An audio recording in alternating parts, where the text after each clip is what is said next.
Hello दोस्तों, welcome back to real talks with me. आज हमारे साथ है हर्ष, जो ऑन कैंपस प्लेसमेंट में सिलेक्ट हुए as a data analyst role के। हम बात करेंगे उनकी प्लेसमेंट जर्नी के बारे में, स्ट्रगल स्ट्रेटेजी के बारे में। तो चलिए स्टार्ट करते कन्वर्सेशन विद हर्ष। हेलो हर्ष, नमस्कार. कॉलेज मधला स्टुडंटला हॅकेथॉन बद्दल काहीच माहित नाही, तर त्याने सुरुवात कशी करावी, कोणते प्लॅटफॉर्म वापरावेत आणि काय काळजी घ्यावी? मला हे मुलांना सांगायची गरज नाही, to be honest. Like most of hackathon तर आता आजकाल यामुळे जातात. ओके, आणखी लोक मोस्टली चॅट जीपीटी असू दे किंवा क्लाउड असू दे, जेमिनाय असू दे, या सगळ्या गोष्टी किंवा वगैरे यूज जास्त करतात. बट कसं आहे की टियर 3 कॉलेजमध्ये हॅकेथॉन एवढं इतर बोलत नाही, हॅकेथॉन बद्दल अवेअरनेस नाही. तर तुम्ही काय बोलेल स्टुडंटसाठी, काय करावं? तर मग तुम्हाला मी एक प्लॅटफॉर्म सांगतो ज्याच्यावरती हॅकेथॉन स्टुडंट ऍक्च्युली एक नाही, दोन आहेत. एक असतं अनस्टॉपचं हॅकेथॉन, अनस्टॉपचं प्लॅटफॉर्म. याच्यावरती तुम्ही साइन इन करा, रजिस्टर करा, तुम्हाला भरपूर हॅकेथॉन्स त्याच्यावरती मिळतील, भरपूर. लाईक तुम्ही तुम्हाला लाईक जवळपास हॅकेथॉन हवा आहे किंवा दुसऱ्या स्टेट मधले हॅकेथॉन्स हवे, लाईक लगेच तर नाही जायला लागत, पण ऑफकोर्स राऊंड क्लिअर करावं लागतं. दोन्ही हॅकेथॉन्स तिकडे भरपूर असतात. तो एक प्लॅटफॉर्म खूप मी वापरतो किंवा मी असतो ऍक्टिव्ह त्याच्यावरती हॅकेथॉन शोधण्यासाठी. अनस्टॉपचा एक झाला, तुमच्या कॉलेजने अरेंज केलं तर चांगलीच गोष्ट आहे, किंवा कॉलेज थ्रू केलं तर अजून चांगली गोष्ट आहे. बट हा, पार्टिसिपेट करा हॅकेथॉन्स वरती, अदरवाईज तो एक्सपिरियन्स येत नाही. टेक्नॉलॉजीला हँड्स ऑन एक्सपिरियन्स जो पाहिजे तो असतो तो येत. ओके, कॉलेज लाईफ आणि प्लेसमेंट प्रिपरेशन यामध्ये कधी कॉन्फ्लिक्ट फील झालेलं तुम्हाला? जर झालं असेल तर कसं हँडल केलं? मी बोलेन की आपलं कॉलेज खूपच चांगलं आहे. कॉलेजने टू बी ऑनेस्ट जेव्हा पण आपल्या एक्झाम्स असायच्या तेव्हा एक आठवडा आधी किंवा एक आठवडा नंतर त्याच्या अजिबात प्लेसमेंटचे गाईडलाईन आठवले. ते खूप चांगलं केलं ऍक्च्युली. खरंच ते गोष्ट चांगली आहे, कारण की जर प्लेसमेंट आणि एक्झाम कोलॅप्स झाल्या तर खूप प्रेशर येतं. कारण की पहिली तर गोष्ट प्लेसमेंटचं तर प्रेशरच असतं एवढं की ते एक काइंड ऑफ टांगती तलवार डोक्यावरती, आणि ते डू ऑर डाय सिच्युएशन आहे. आणि पेपर इज लाईक इम्पॉर्टंट की तुम्हाला प्लेसमेंटच पेपरच्या मार्क्स वरती भेटणार आहे. एक्झॅक्टली. सो दोन्ही गोष्टी हँडल करणार, पण ते कॉलेज वगैरे बघतात ते ऍक्च्युअल मध्ये तसे तुम्हाला बेसिकली दररोज थोडा अभ्यास केलाच पाहिजे. असं नको की प्लेसमेंटच्या वेळी तुम्ही एकदम अभ्यासाला बाजूला चाललं आणि पूर्ण प्लेसमेंटवरती फोकस केला आणि मग तिकडे केटीएस घेऊन बसला, असं नाही चालणार. सो थोडा अभ्यास करायचा, आणि कॉलेज पण ध्यान देतं याच्यावरती की ड्राईव्हने तुमच्या अभ्यासावरती एवढा प्रभाव नाही पडला पाहिजे एक्झाम जवळ येत असेल तर. सो त्याच्यामुळे ते मला सांभाळता आलं, असं मी बोलेन. ओके, रिझ्यूम साठी प्रोजेक्ट निवडताना स्टुडंट खूप कन्फ्युज होतात. अकॅडमिक प्रोजेक्ट चांगला आहे की इंडस्ट्री बेस्ड प्रोजेक्ट? तुमच्या एक्सपिरियन्स नुसार तुम्ही काय बोलाल? अकॅडमिक प्रोजेक्ट मी लोकांना सजेस्ट करेल दोन्ही, टू बी ऑनेस्ट. असं नाही की याला पूर्णपणे इग्नोर करा आणि ते लाईक दुसऱ्याला एकदम करतच हवं ते तशावरती प्रोजेक्ट. मी बोलेन की दोन्ही करा. त्याचं रिझन असेल की तुम्ही अकॅडमिक प्रोजेक्ट जे करताल किंवा इंडस्ट्री बेस्ड वॉट एव्हर, तर अकॅडमिक प्रोजेक्ट जे असतात ते मोस्टली तुमच्या सेल्फ लर्निंगसाठी असतात. तुम्ही तुमचे सेल्फ प्रोजेक्ट पण केले पाहिजे apart from your college project किंवा हॅकेथॉन प्रोजेक्ट. सेल्फ प्रोजेक्ट याच्यासाठी की त्याचा फायदा असेल, एक सेल्फ प्रोजेक्ट मध्ये तुम्ही तुमच्या मनाने काम करता. हॅकेथॉन असेल किंवा तुमचं कॉलेजचे प्रोजेक्टचे हे असेल, तुम्हाला कसं टीमसाठी काम करावं लागतं. टीमने तुम्हाला हे काम दिलं, बस एवढंच काम करा. तुम्हाला वाटलं तर एक्स्ट्रा काम तुम्ही करू शकता. पण सेल्फ प्रोजेक्ट मध्ये कंट्रोल तुमच्याकडे असतो पूर्णपणे. तुमची आयडिया, तुमची मेथोडॉलॉजी, तुमचे टेक्निक्स, तुम्ही तुमचं वापरा सगळं, आणि तुम्ही तुमचा प्रोजेक्ट बनवा. जे काय रिझल्ट असतील तुमच्या विचाराचे असतील, तुमच्या थॉट प्रोसेसचे असतील, तुमच्या टेक्निक्सचे असतील. But while doing any industry level project किंवा ते तुमच्या कॉलेजचे प्रोजेक्ट, तर ते मोस्टली तुम्ही इंडस्ट्रीला पकडूनच चला. आता मी एक टीप देतोय लोकांना या ठिकाणी. खूप जणांचे फॅकल्टीज ऑर गाईड मेंटर्स जे असतात आपल्याला दिलेले, ते रिसर्च पेपरच्या मागे काम पडतात, एवढं मी मला सांगितलं. याचा फायदा प्लेसमेंटमध्ये पण होतो त्या रिसर्च पेपरचा फायदा. पण लोकांना कळत नाही की रिसर्च पेपरसाठी कसं करायचं, प्रोजेक्ट शोधायचा. तुमचा क्वेश्चन होता, त्याच्यात तुम्ही आन्सर दिलं की दोन्ही करावं. आणि ही एक इम्पॉर्टंट बाब मी त्यांना सांगतोय, आता सांगू इच्छितो की तुमचा प्रोजेक्ट हा रिसर्च लेवलवरती असला पाहिजे. त्याचं रिझन असं आहे की आजकाल चॅट जीपीटी, जेमिनाय या सगळ्या इंडिया टूल्समुळे वेबसाईट्स किंवा वॉट एव्हर जे काही वेब पेजेस वगैरे तुम्ही बनवताना ते प्रोजेक्ट बनवणं खूप सोपं झालं. इव्हन लहान मुलं पण ते आता बनवू शकतात. जस्ट एक प्रॉम्प्ट टाकून पण तुमचा रिसर्च लेवलवरती कधी होईल तर कधी पण तुमची फॅकल्टी म्हणून बोलतात की रिसर्च पेपर शोधा. त्याच्या मागे एक रिझन आहे. ते रिझन असं आहे की जेव्हा तुम्ही एक रिसर्च पेपर शोधता, आता फॉर एक्झाम्पल मी म्हणतो एका रिसर्च पेपरमध्ये कोणी ए टू सी जायला समजा ए टू सी जायला बी चा पाथ यूज केला. ओके, ए बी सी असा पाथ यूज केला.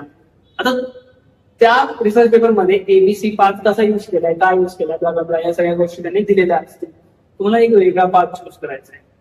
एंड पॉइंट तोच असेल की सी वरतीच तुम्हाला शेवटी पोहोचायचं आहे, पण तुम्ही वेगळा पाथ यूज करून त्याच्यावरती येणार, त्याचं अनालिसिस करणार, त्याचं कम्पॅरिझन. मेन म्हणजे तुमचं रिसर्च पेपर जो तुम्ही सिलेक्ट केलाय तो सोपा घ्या. पहिली गोष्ट जो समजेल, असं नको की 104 पानांचा घेतला चालेल विषय संपला तिकडेच, मग कोणी वाचणार तर नाही. छोटा घ्या, छोटे छोटे प्रॉब्लेम स्टेटमेंट्स घ्या, रिसर्च पेपर बघा, त्याचे ते त्यांनी कसं सॉल्व्ह केलं एखादा प्रॉब्लेम तो बघा, त्याच्यात थोडंसं ट्विस्ट करून टाका गोष्टी. म्हणजे आता तुम्हाला एक्झाम्पल द्यायला, कोणी एक अल्गोरिदम वापरला असेल एखादी गोष्ट अचीव्ह करायला, तुम्ही दुसरा अल्गोरिदम वापरा. याने काय होईल की तुम्ही थोडं नाविन्य आणसाल, थोडं जास्त नाही पण थोडं. त्याने काय होईल की तुम्ही कम्पेअर करू शकताल ऍटलिस्ट कोणीतरी पब्लिश केलेला पेपर आणि तुम्ही केलेलं काम, आणि हे जेव्हा कम्पॅरिझन समोरच्या पब्लिशरला समजेल, पटेल, तेव्हा तो तुमचाही पब्लिश करतो. भले तुम्ही काम किंवा चेंजेस खूप कमी केलेले असतात पण ते इफेक्टिव्ह आहेत दाखवायला की तुमचा algorithm is effective in this direction as compared to जुनावाला जो काय असेल. तर असे रिसर्च पेपर शोधायचे असतात आणि अशा प्रकारे ऍक्च्युअली तुमचे रिसर्च पेपर पास ऑन होतात. आणि याचा फायदा कसा की तुम्हाला इंटरव्ह्यू असेल, रिसर्च पेपर तुम्ही दाखवला तुमच्या रेझ्युमे मध्ये, तर तो तुमच्या रिसर्च पेपरवरती क्वेश्चन करतो, दुसरे क्वेश्चन करत नाही. सो तुमचं बेसिकली एक काइंड ऑफ हेल्प होते की तो काही पण क्वेश्चन विचारू शकतो ना, त्यापेक्षा तो तुम्ही जे अभ्यास केलाय रिसर्च पेपर त्याच्यावर तो क्वेश्चन राहील असा फायदा. जर समजा स्टुडंट इलेक्ट्रॉनिक्स मध्ये पण आहे आणि कम्प्युटर सायन्स मध्ये पण आहे, डुएल फील्ड मध्ये आहे, तर सेमिस्टर 1 पासून सेमिस्टर एंड पर्यंत त्यांना कोणत्या कोणत्या गोष्टीचा फायदा होऊ शकतो, ऍज अ तुम्हाला काय वाटतं? इलेक्ट्रॉनिक्स टू बी ऑनेस्ट बघायला गेलं तर सध्याची न्यूज ही सांगते, मला माहित नाही लाईक बरोबर आहे की चुकीचं आहे, पण टाटा वगैरे हे सगळे आता मोस्टली सेमी कंडक्टर कंपनीवरती जास्त इन्व्हेस्ट करायला लागलेत. आणि एआयचा जो बूम आहे तो बेसिकली काइंड ऑफ थोड्या वर्षाने ना होईना पण कमी होणार आहे. कारण की इंडियामध्ये खरं सांगतो एक प्रॉब्लेम असा आहे की तो एम्बेडेड इंजिनियर्स नाहीच आहेत इंडियामध्ये, एम्बेडेड सेमी कंडक्टर इंजिनियर्स पण नाहीत. आपण सगळे जे चिप्स किंवा वॉट एव्हर मायक्रोबोर्ड बोर्ड वगैरे जे काय असतील, प्रोसेसर्स, अजून काय कंट्रोलर्स, हे सगळे आपण बाहेर देशातून इम्पोर्ट करतो. आणि त्या गोष्टी इतक्या महाग असतात कारण की आपल्याला ते बनवताच येत. आणि का नाही जातात, कारण की मॅन पॉवरच नाही इंडियाकडे.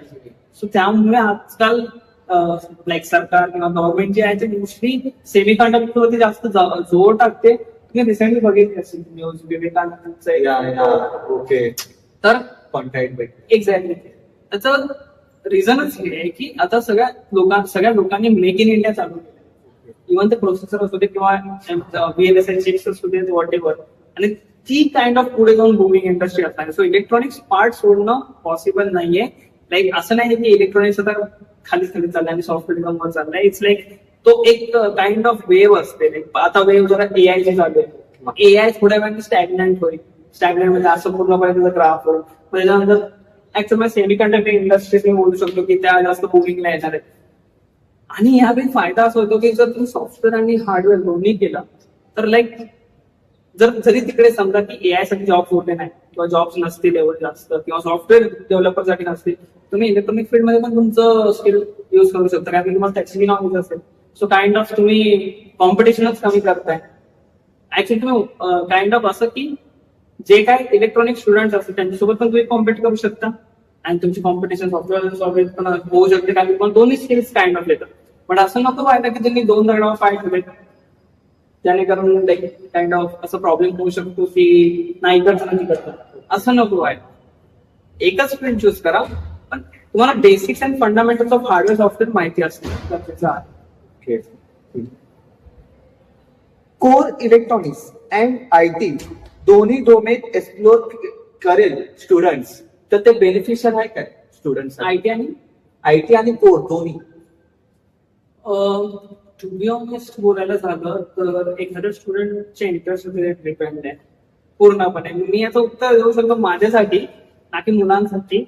म्हणजे आता मला जर विचारलं तर माझा पूर्णपणे कल IT सेक्टर मध्ये होता आणि त्या गोष्टींना जास्त एक्सपोज आहे. मला पेडिग्री तशी मिळाली घरातून IT सेक्टरची, त्याच्यामुळे मला पूर्णपणे इंटरेस्ट IT मध्ये होता. कोर मध्ये इंटरेस्ट नाही असं नाहीये, बट या तुम्हाला काइंड ऑफ अलर्टनेस किंवा काय अवेअरनेस असली पाहिजे कोर सेक्टरची थोडीफार. आय एम नॉट एक्सपेक्टिंग की एकदम डेप्थ मध्ये, पण अवेअरनेस इम्पॉर्टंट आहे प्रत्येक सेक्टरची.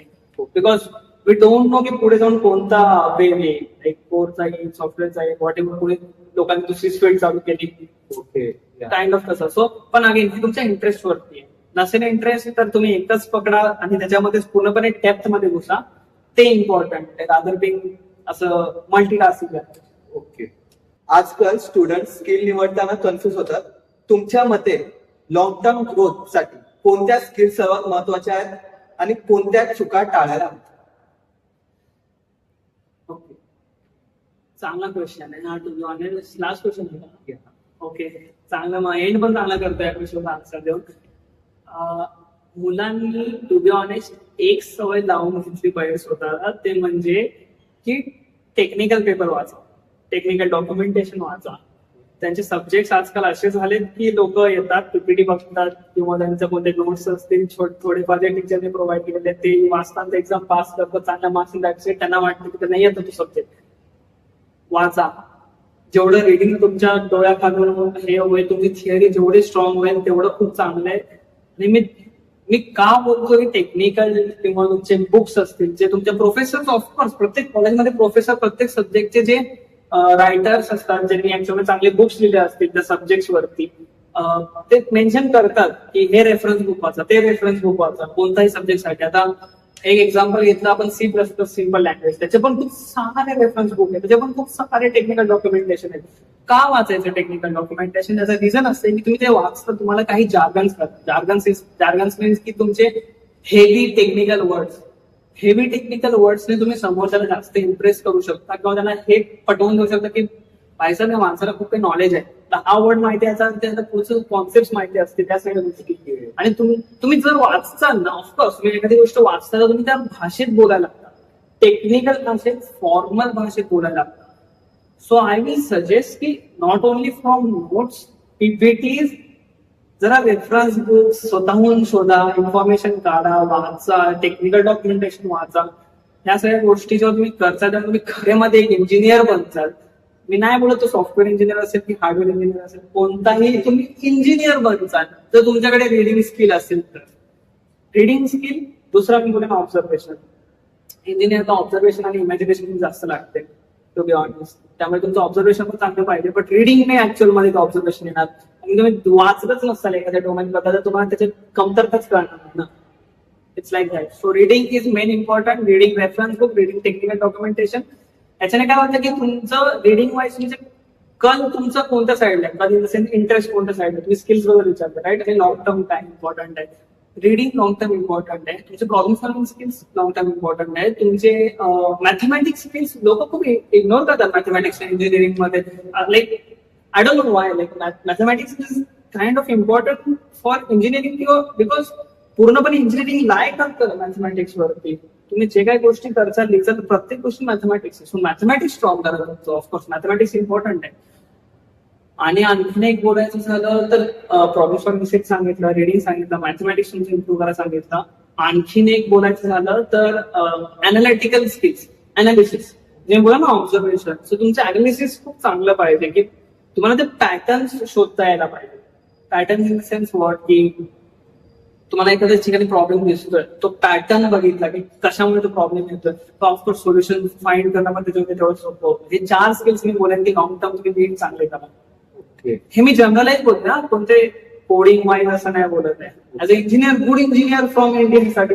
ओके, थँक्यू हर्ष हे ऍडवाइस द्यायला, सजेस्ट करायला आणि रोडमॅप द्यायला सर्वांना स्ट्रगल स्ट्रॅटेजी बद्दल. जर तुम्हाला व्हिडिओ हेल्पफुल वाटला असेल तर चॅनलला सबस्क्राईब करा, लाईक करा, व्हिडिओला शेअर करा. आणि जर तुम्हाला काही डाऊट असेल करिअर रिलेटेड, प्लेसमेंट रिलेटेड, तर कमेंट सेक्शन मध्ये कमेंट करा. भेटू एक रिअल स्टुडंटच्या रिअल स्टोरी सोबत. तोपर्यंत अभ्यास करा, मेहनत करा आणि लर्निंग